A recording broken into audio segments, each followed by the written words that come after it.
가슴 수술하러 오신 분들 대부분이 다 마른 체형이에요. 살찌신 분들이 별로 없어요. 그러니까 몸매가 되게 좋으신 분들인데 가슴이 없잖아요. 그래서 이런 부분들이 가슴이 커짐으로써 남자분들이 촉감이라든지 모양을 봤을 때는 수술한 가슴인지를 모를 수가 있다는 거죠.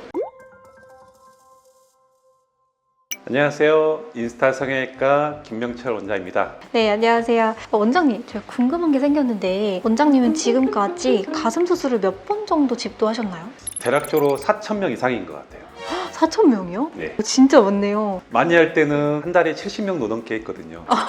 그리고 또 원장님이 안 아프게 수술하시는 걸로 굉장히 유명한데 혹시 원장님만의 노하우가 있나요?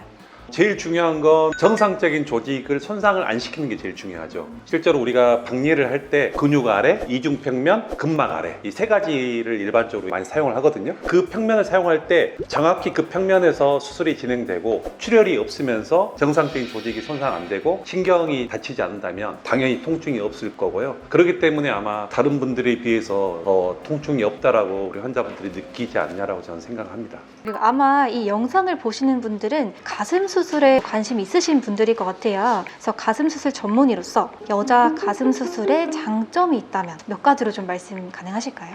제일 중요한 게 뭐니 해도 몸매죠. 가슴 수술하러 오신 분들 대부분이 다 마른 체형이에요. 살찌신 분들이 별로 없어요. 그러니까 몸매가 되게 좋으신 분들인데 가슴이 없잖아요. 그래서 이런 부분들이 가슴이 커짐으로써 완벽에 가까운 몸매로서 변신이 가능하다는 게 굉장히 큰 장점이라고 말씀드릴 수 있고요. 저희 같은 경우는 통증도 없고 회복도 빠르고 또 절개 부위 흉터가 거의 남지 않게끔 되게 꼼꼼하게 잘 해드리기 때문에 남자분들이 촉감이라든지 모양을 봤을 때는 수술한 가슴인지를 모를 수가 있다는 거죠. 그래서 이 부분들이 가슴 수술에 있어서 꽤나 큰 장점이지 않을까 저는 말씀드리고 싶어요.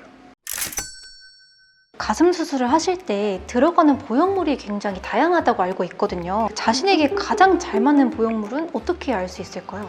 가슴 자산, 그리고 처짐 정도, 피부 타입 또는 본인이 원하는 스타일 그런 거에 맞춰서 적합한 보형물들은 달라질 수 있다. 그렇게 알고 계시면 될 거고 그런 보형물들은 의료진들이 최상의 보형물로 제안을 해드릴 거고 그 부분을 토대로 선택 가능하다 생각하시면 될 겁니다.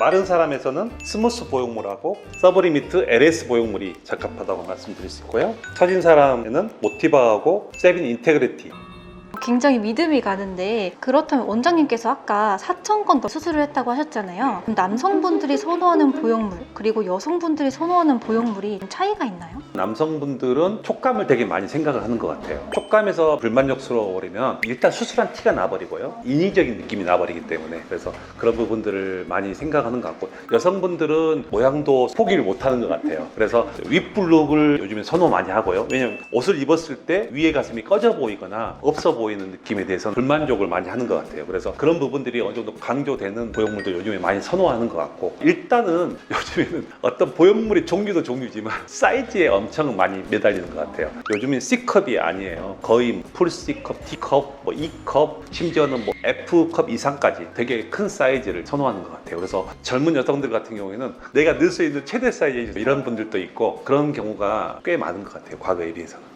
그러면 보형물 말고도 막 가슴에 필러? 이런 걸 넣는다고 하더라고요. 네. 원장님도 필러 시술을 하시나요? 저는 필러 안 하고요. 물론 지방 이식을 가끔 하는 경우가 있어요. 어떻게 하냐면 보형물을 했는데도 불구하고 모양적으로 조금 부족할 경우에 가슴 지방 이식을 해야 될 케이스들이 있어요. 또는 본인이 원해서 하는 케이스가 있죠. 근데 어때요? 채취할 지방이 없는 분들이 있어요. 그런 분들은 어쩔 수 없잖아요. 필러밖에 방법이 없죠. 그래서 조금씩 보완적으로 넣는 것은 어쩔 수 없이 하는 경우가 있지만 사이즈 자체를 키우기 위해서 필러를 넣는 경우는 절대 반대입니다. 왜냐하면 필러를 넣었을 때 시간이 지나서 항상 문제가 생깁니다. 일단은 안쪽에서 필러 자체가 뭉치거나 또는 낭종이 형성이 되거나 또는 대량의 필러를 맞았을 경우에는 흘러내려요. 그래서 이동도 되는 경우도 있고 그래서 그것 때문에 수술을 받는 경우도 있기 때문에 절대 필러는 넣으시면 안 됩니다. 그게 녹는 필러든 안 녹는 필러든 다 똑같아요. 그래서 저는 필러는 절대 하시면 안 된다고 말씀드리고 싶고 지방이식도 마찬가지. 우리 환자분들이 자가지방이식은 내 거니까 문제가 없을 거라 생각하고 보형물에 대한 거부감 때문에 자가지방이식도 많이 생각하시는데 자가지방이식 마찬가지라고 생각합니다.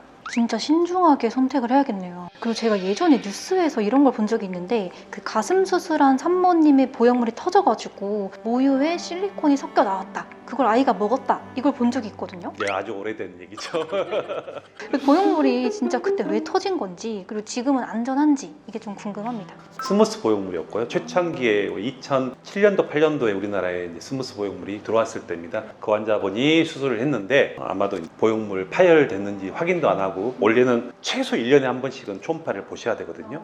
근데 아예 안 하고 임신을 했고 또 수유를 했는데 양쪽 다 파열이 됐었어요. 근데 더 웃긴 건 뭐냐면 우리가 피막이라는 게 이 보형물 바깥쪽으로 쌓여요. 얇은 막이 쌓여서 그 피막이 기본적으로 일단 이물질을 바깥쪽으로 퍼져나가는 걸 막아요. 근데 되게 얇기 때문에 실리콘 젤이 오래된 상황에서 그 실리콘 젤이 거기를 통과를 한 거예요. 워낙 오래돼 버리니까 얇은 막을 스며들어서 통과를 해서 유선 조직으로 그 일부가 들어간 거죠. 그 유선 조직이 수유를 통해서 나와버렸고요. 그래서 모유에서 이제 실리콘 젤이 나오는 거죠. 그러니까 끈적끈적하게 나오니까 이제 이상하게 생각해가지고 검사를 해봤더니 실리콘 젤인 거죠. 그게 아주 이건 해외 토픽감이었고 그만큼 드문 케이스고 가능성이 정말 낮은 케이스였는데 그게 생겨버렸던 거죠. 그래서 실제적으로 생길 거라고 전혀 예상 못했던 부분인데도 불구하고 정말 그렇게 방치를 해버리니까 이런 말도 안 되는 일들이 벌어지는 거죠. 그래서 보형물 가슴 확대를 하고 나서부터는 항상 정기적으로 체크를 하셔야 돼요.